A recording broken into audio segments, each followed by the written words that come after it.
So, good afternoon friends. I am Dr. Vijay Agarwal, and for the last more than 55 years, I have been deeply immersed in the world of healthcare. As a pediatrician, I have held the tiniest of hands through their toughest battles.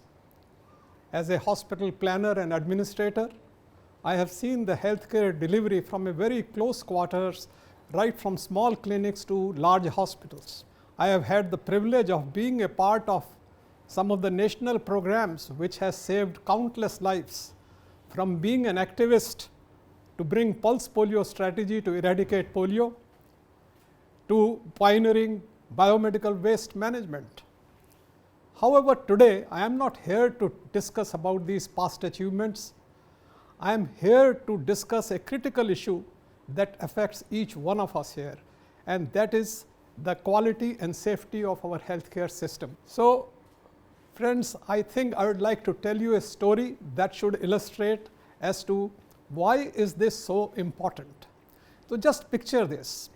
A family rushes to a hospital with their 18-month-old child in dire need of care. They place their trust, their hopes and their most precious loved one in the hands of the healthcare providers. And now fast forward and think of an unthinkable outcome, and that is the loss of that child. The grief is overwhelming, but imagine the added anguish when the parents come to know that the child died because of some preventable errors on the part of the healthcare professionals. The families are of course devastated, and you would probably think that this would happen in a resource constrained setting like India. But friends, this story is of 18-month-old Josie King, who was admitted in one of the America's finest hospitals. She was a healthy, vibrant toddler before she was admitted, with a history of burns from a bathtub accident. Just about 2 days prior to her discharge, 2 days prior she was set to go home, Josie died, not from her burns, but from severe dehydration and a wrongly administered narcotic, both of which are preventable errors. The family was, of course, you can imagine the plight of the family. They were shattered, devastated, and their faith in the healthcare system was shaken forever. On the other hand, let's look at what is the situation of the healthcare providers after an incident. And as a pediatrician with over 5 decades of experience, I can tell you that we analyze every action, we replay every decision as to could we have saved this life. Every healthcare worker, every doctor, every nurse goes through a silent trauma whenever we lose a patient, and more so when we come to know that it was because of an error. I have stood in those shoes. I have felt the weight of those losses, and I have seen how they ripple out, affecting not just one family but entire communities. They erode trust, create fear, and widen the gap between the healthcare providers and the very people that we have sworn to protect. And now let's look at another paradox. And that paradox is that over the last century, we have seen medical marvels that our ancestors would have only dreamt of. We have eradicated smallpox, eliminated polio. We have made huge progress in organ transplants, huge kind of progress in cardiac care, cancer care. We have even mapped human genome. Our life expectancy has increased from just being 32 years at the time of independence to 72 years plus now. And here yet we are grappling with preventable errors in the very institutions which are designed to heal us. So how do we reconcile this kind of a reality? So friends, the story of Josie is not anecdotal. The World Health Organization estimates that 1 out of 10 patients are harmed during their hospital admission, and 4 out of 10 are having some problem during their outpatient care. So the common adverse events that may result in the avoidable patient harm are medication errors, unsafe surgical procedures, health-related associated infections, diagnostic errors, patient falls, pressure ulcers, patient misidentification, unsafe blood transfusions, and venous thromboembolism, and in fact many more. So why is it that we are hearing about these problems now much more? And the reason, friends, is that the medicine earlier was a inexpensive, safe, but just a interaction between the physician and the patient. But today it has become high tech, more complex, and has become a teamwork. So what do we do? Over a period of time, the accreditation in healthcare was created as a solution to prevent these medical errors in the hospitals. So accreditation is a process where the healthcare providers voluntarily undergo a comprehensive evaluation by external experts. These experts assess whether the facility meets a set of prescribed standards for quality and safety in patient care.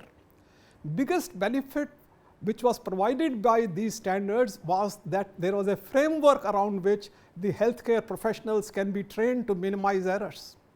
In India, NABH has been our accreditation body, and which has been in existence now for about 20 years, has done a remarkable job in promoting accreditation and popularizing it.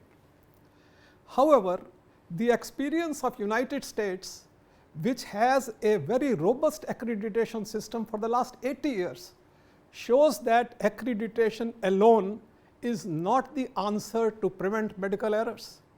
In United States, even today, with that kind of a accreditation system, and they are spending the money of like the GDP of our country in that country, and still the deaths due to preventable medical errors are the third leading cause of death in United States.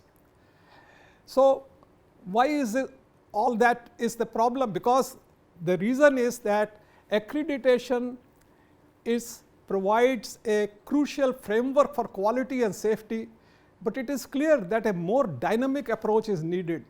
Accreditation by its nature is periodic, a snapshot of compliance at a given time. But the healthcare is a 24/7, 365 days endeavor. We need a way to embed quality and safety into the very culture of the healthcare organizations. We need to bridge the gap between knowing the standards and living them, between periodic assessments and continual improvement. It was this realization that led to the birth of a new initiative, one that would complement the accreditation systems, traditional accreditation process, by focusing on the people who are at the heart of the healthcare delivery. So that is where in 2013, a not-for-profit organization was created to address these very challenges. This organization, CAHO, the Consortium of Accredited Healthcare Organizations, was formed with a mission to bring accredited hospitals together to help them in their continual journey of quality, to help them share best practices and create benchmarks. It was my good fortune to be a part of this organization. We had numerous discussions to understand as to what can we do to make an impact on the issue of preventing errors. And that's where we realized that we must focus on capacity building and help in cultivating a culture of safety across all segments of the healthcare delivery. And how do we do it? And that's when we started to analyze. We realized that like the accreditation bodies, which are the assessing bodies, they have army of people whom they call as assessors. They will go and find out what is wrong and what is not wrong. However, the healthcare institutions themselves did not have anybody to make them understand what is required, and therefore they were depending upon consultants who were merely coming there for a very short time, and the hospital was learning just to pass the exam of accreditation. So that is where we required that we have to develop an army of quality implementers. Every hospital should have quality implementers. And little did we know that this modest beginning of training quality implementers would spark a healthcare revolution in our country. Imagine a room where we could see doctors, nurses, administrators, healthcare, other professionals, quality professionals sitting side by side learning about quality together. Now, this was not a scene from a utopian novel. This was CAHO's first training program of training people for being a quality implementer. And for the first time in India, we were able to bring these professionals together. They have all been used to working in silos. And that is where we realized that we have created a kind of a system where we are breaking the hierarchy. We started a 3-day basic program and a 4-day residential advanced program to train people as quality implementers. We also realized that in no 3 days or 4 days program, you can make people as quality implementer. It is all right to sensitize them to start becoming a quality implementer. Just like the problem with the hospital has been that whenever they get certified as a accredited hospital, they sometimes feel that that is the end of their quality journey. In fact, it is the beginning of their quality journey. Same way we try to talk to these healthcare professionals that it is the beginning of your journey to become a phenomenal quality implementer. And that's where we realize that we have to have more training programs to help them understand various aspects. So over a period of time, we started having webinars, we started having vertical training programs, and over a period of now last 8 years, we have trained more than 5,000 healthcare professionals from across the country, from the northeastern state of Nagaland to the southern tip of Kerala. And these people, friends, it has become like a wave of people joining us to create a movement of patient safety and quality in the entire country. This is just not merely a number. These are patient safety ambassadors. So the other thing that we started to do was to scale up by collaboration. We started collaborating with academic institutions, with industry, with international bodies to make an impact on promoting patient safety, to scale it up. So for example, in one of the our industry participation with one of the companies, a tech company, we were able to help in the automated vital signs monitoring of the patients who were moved from the ICU to the non-ICU area, and we were able to reduce the incidence of code blue, that means the declaration of like a sudden death, by almost 80% in the hospitals that they started to use it. So that's how we could make a huge amount of contribution. We made sure that we are now creating a lot of these training programs, and we are learning from the best. We roped in domain experts from all parts of the country, and whether it was fire safety, whether it was emergency care, ICU care, all those aspects were woven into various training programs. And I would say that it is that journey of that collaboration, of partnerships with these academic and various institutions which made us from ordinary to extraordinary. The other thing that we started to do was that we started recognizing hospitals who were already accredited, and they also had our trained quality implementers with them. We started recognizing them as centers for quality promotion. And these centers for quality promotion over a period of time were reaching out to the nearby small hospitals and spreading the wave of the patient safety and quality initiatives.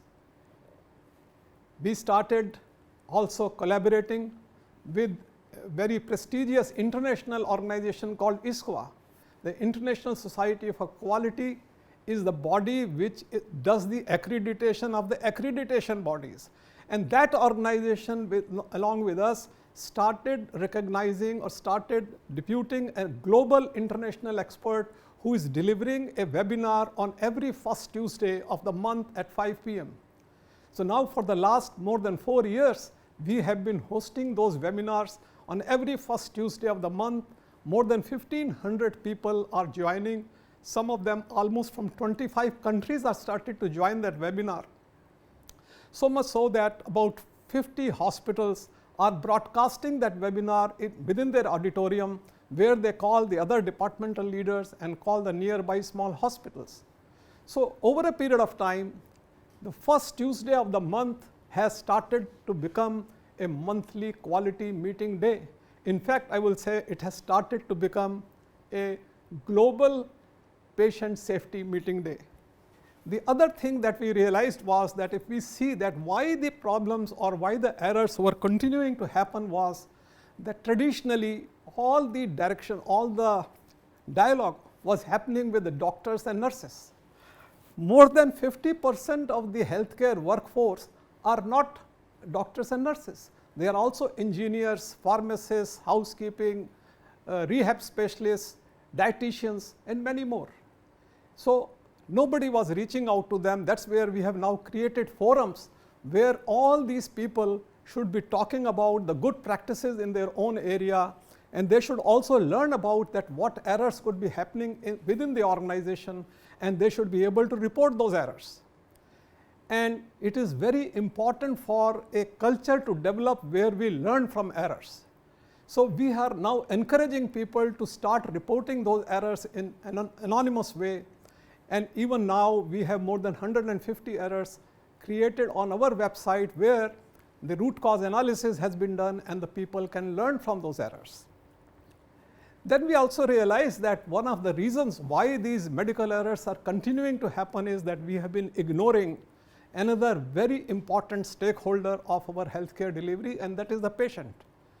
The patient themselves have to be taken as a partner in the healthcare delivery. We have been neglecting that part, and it is very important to start interacting, start elevating the voice of the patient into our healthcare delivery process. And that's where we realized that we started a Patients for Patient Safety initiative, which has now become a Patients for Patient Safety Foundation. And that's through that we are trying to empower patients to understand what are their rights and responsibilities, how should they be talking about, they should be made friends. To prevent medical errors is a shared responsibility. It is not going to be done alone by the doctors or nurses or by the healthcare professionals. It is very important that each one of us has to play a role. If you are a doctor or we have to kind of think that yes, we have to get sensitized, we must learn about it, we must kind of work to see that saving patients or safety of the patients has to become very supreme in my mind. It's very important. Unfortunately, even today with the accreditation process, the clinicians try to remain more outside. It is only the administrators and the quality people are talking about quality, but the quality in cardiology can only be practiced by the cardiologists, in the orthopedics by them. And I think that journey is still taking place for them to understand that how do we kind of get onto this bandwagon. If you are a patient, I think that, and you are a caregiver, please feel empowered. Please start taking part in your own care, in your own decision making. And if you are a policy maker, I think you need to incentivize the entire healthcare ecosystem towards making patient safety as a very, very important part of thing. So I would say that our future, every error is preventable, every improvement will save life, and let us make our healthcare where the stories like Josie's are a thing, or relics of the past. They are something of a rarity. It is not possible to have a healthcare system with zero errors. However, let us try to say that serious events, sentinel events are rarity in our healthcare ecosystem. So, thank you.